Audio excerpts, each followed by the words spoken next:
Bonjour les enfants, c'est Noël qui approche et ce week-end ce sera le troisième dimanche de l'Avent. Alors ce sera un dimanche d'ailleurs qui sera en rose. Pourquoi en rose? Parce que vous savez que le temps de l'Avent, on est en violet. Si vous allez dans l'église, vous voyez qu'il y a un grand voile violet qui descend. Et puis quand je célèbre la messe, j'ai une chasuble, vous savez, cette espèce de grand manteau que je mets pour aller célébrer la messe, il est violet. Mais ce dimanche-là en particulier, j'aurais pas un manteau, une chasuble, un manteau violet, mais rose, parce qu'on n'est plus très loin de Noël. Alors pour se rappeler que en fait c'est vers Noël qu'on va, ce sera en rose. Voilà. Ça donc c'est le troisième dimanche. J'espère que vous allez à ce moment-là allumer votre troisième bougie de la couronne de l'Avent, que vous allez continuer à prier devant la crèche, prendre un petit moment le soir pour prier devant la crèche, ouvrir le calendrier de l'Avent et chercher à préparer votre cœur pour la venue de l'enfant Jésus. Aujourd'hui, je vais vous parler d'un des personnages de la crèche, un personnage que vous connaissez bien, en tout cas que j'aime beaucoup, que j'ai appris à découvrir quand je suis arrivé ici à la paroisse, c'est Saint Joseph. Alors, je connaissais un peu Saint Joseph comme vous, mais parce que c'est le patron de la paroisse, j'ai appris à découvrir un peu plus qui est Saint Joseph. Et là, on a beaucoup de chance parce que le pape François a écrit une lettre aux chrétiens pour les aider à mieux connaître Joseph et à prier avec Joseph.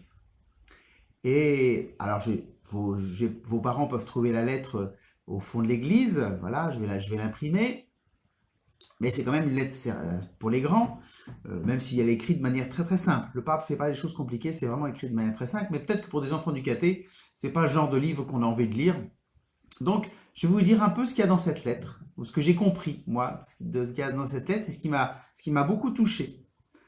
Le pape François, il nous dit que Joseph, il est un exemple pour nous, parce que il a eu des difficultés dans sa vie, il y a eu des moments où c'était compliqué. Il a fait confiance en Dieu et en faisant confiance en Dieu, il a trouvé le moyen de trouver une solution pour que les choses aillent mieux. Voilà, et ça, il le donne au travers de plusieurs exemples. Alors, vous le savez, le père de Jésus, c'est Dieu. Jésus, il a Marie pour maman et il a Dieu, le Père Tout-Puissant, pour père. Mais parce que justement, Jésus, il a voulu habiter parmi nous, avoir une vraie famille, une vraie famille, il faut un papa, un vrai papa concret. Alors Dieu est le Père de Jésus, c'est lui avec qui il partage tout, mais en devenant homme, Jésus, le Fils de Dieu, en devenant homme parmi nous, pour naître à Noël, il avait besoin d'une maman, bon ça on le sait, c'est Marie, mais il avait aussi besoin d'un papa, qui n'est pas vraiment comme un papa, parce que qui est pas comme un papa comme on a des papas, mais qui est là comme le père adoptif de Jésus. Et c'est la place de Joseph. Et Joseph, il a ainsi été un papa pour Jésus et un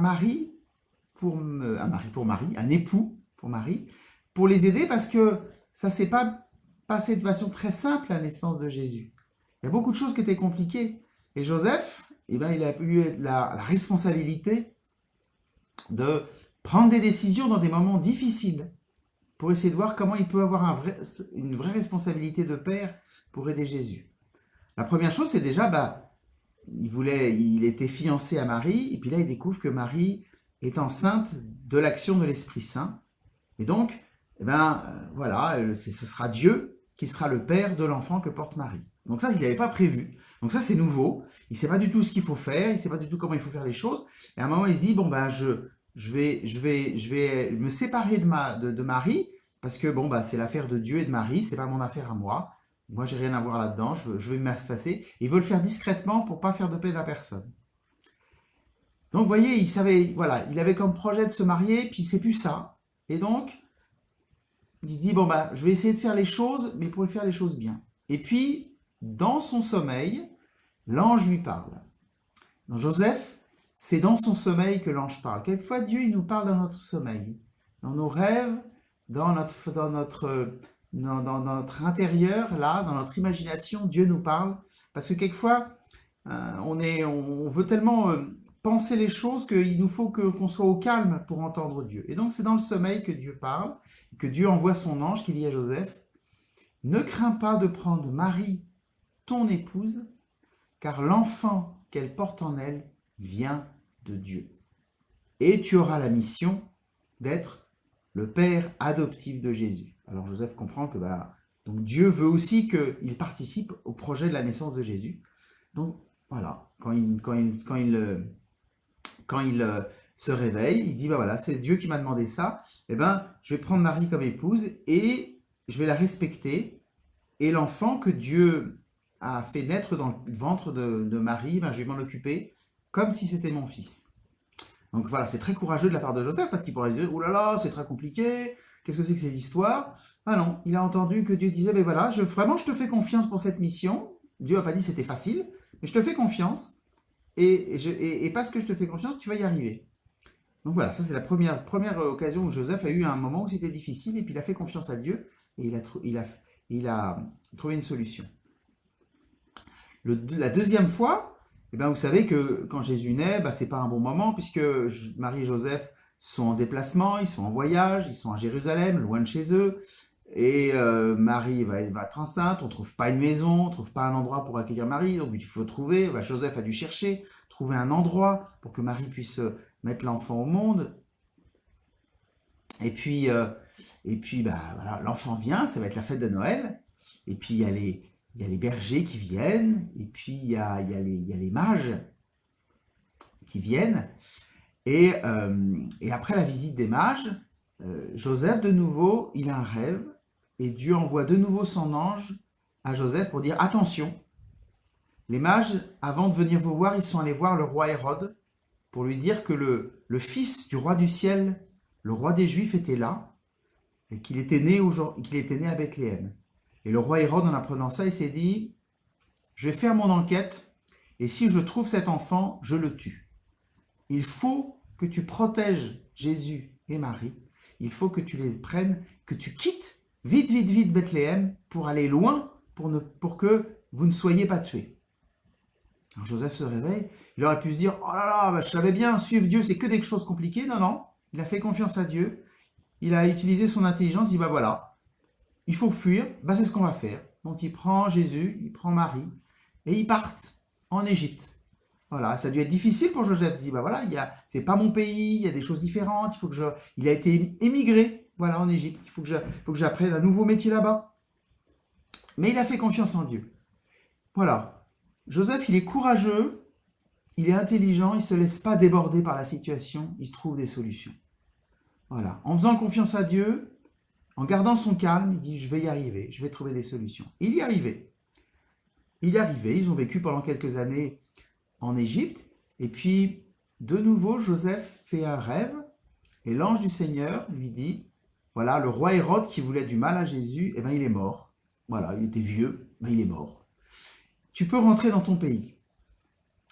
Alors Joseph entend ça, alors il peut se dire, bon, encore se déplacer, encore bouger, encore faire des trucs. Moi je suis bien là en Égypte, on a fini par trouver un endroit pour se calmer. Non, il sait que Dieu l'appelle à rentrer, et puis surtout il faut que Jésus retourne à Nazareth, parce que c'est à Nazareth que Jésus va pouvoir grandir, et après ça, commencer sa mission. Donc il faut retourner à Nazareth. Enfin, il faut retourner au peuple, il faut retourner en Terre Sainte. Ah, voilà. Et donc il y va, et en chemin, il a de nouveau un rêve où là l'ange lui dit, mais il faut aller à Nazareth.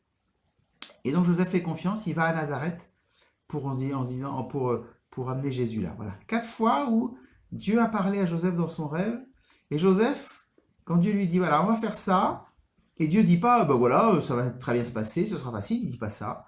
Il donne pas de solution, il dit, il faut partir, Dieu n'explique pas comment on part, etc. Mais Joseph, il entend la parole de Dieu, il dit, voilà, je vais trouver les moyens. Avec Dieu, je peux être courageux pour trouver des solutions pour faire le bien. Ça, c'est la grande leçon. Le pape, quand il parle de Joseph, il dit, c'est l'amour créatif. Souvent, vous voyez, on a des soucis, on a des problèmes, on a cassé quelque chose, on a cassé son affaire, on pleure parce qu'on n'est pas content. Et puis il y a papa qui arrive et qui voit notre jouet qui est cassé, il le regarde, il dit, mais on peut peut-être le réparer. Et puis, parce qu'il a et puis il arrive à trouver il met un bout de scotch, il se débrouille un peu, il met une allumette, et hop, et le jouet est réparé. Alors il n'est pas aussi beau que quand il n'était pas cassé, mais bon, c'est quand même mon jouet qui est réparé. Voilà, les papas, et Joseph c'est une figure pour nous, c'est la figure de l'amour qui essaie de trouver des solutions avec les moyens du bord, dans la situation où on est, pour que les choses soient bien. C'est ce qu'on appelle ça l'amour créatif. Les mamans aussi, elles font ça. Mais c'est plus particulièrement dans la figure de Joseph que Dieu veut nous montrer qu'il n'y a jamais de situation où je ne peux pas essayer de faire le bien. Il n'y a jamais de situation où je ne peux pas utiliser mon intelligence et mon cœur pour essayer de trouver des solutions pour faire le bien. Pour essayer de faire le bien autour de moi. Ça, c'est ce qu'on apprend sur Saint Joseph. Avant de terminer cette petite vidéo, vous savez qu'on va pouvoir faire les fêtes de Noël. Il y aura la messe cathée qui aura lieu à 17h30. On fera une mini veillée. Et puis, à 18h, il y aura la messe. Et voilà, mais le rendez-vous, c'est à 17h30 pour la mini-veillée. Alors, on fera en fonction des moyens du bord. Et ce que je vous propose, c'est qu'on prenne un peu le temps de réfléchir pour savoir comment on pourrait essayer de faire le bien autour de soi. Comment on pourrait avoir cet amour créatif, inventif pour faire le bien autour de soi. Alors, j'ai quelques petites idées. Je vous en reparlerai dans une prochaine vidéo. Mais il y a peut-être plein de solutions qu'on peut faire. Vous savez qu'on a l'habitude d'aller visiter les maisons de retraite au moment du temps de l'Avent. Puis là, on n'a pas pu parce que tout était fermé. Mais on peut peut-être envoyer des messages, envoyer des dessins dans les maisons de retraite. Donc, il faut que je réfléchisse un peu à comment on fait. Je vais réfléchir avec les catéchistes.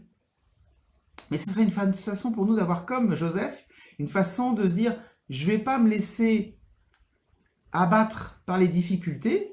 Voilà, les choses ne se passent pas comme j'ai l'habitude. Non. C'est l'occasion au contraire de se dire, bon, ça ne se passe pas comme d'habitude. Je vais commencer à trouver d'autres solutions. Je vais être malin pour trouver des choses bonnes à faire, pour entrer dans cet amour créatif, cet amour qui crée, cet amour qui invente, cet amour qui est malin.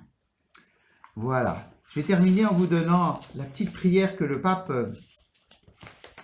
nous a donnée pour prier Saint Joseph, une belle prière qui peut nous accompagner pendant ce dimanche et puis jusqu'au prochain dimanche où il y aura la dernière vidéo avant la fête de Noël. Salut, gardien du Rédempteur, époux de la Vierge Marie. À toi Dieu a confié son Fils. En toi, Marie a remis sa confiance. Avec toi, le Christ est devenu homme. Ô bienheureux Joseph, montre-toi aussi un Père pour nous et conduis-nous sur le chemin de la vie. Obtiens-nous grâce, miséricorde et courage et défends-nous de tout mal. Amen. Voilà, chers enfants, je vous dis à bientôt.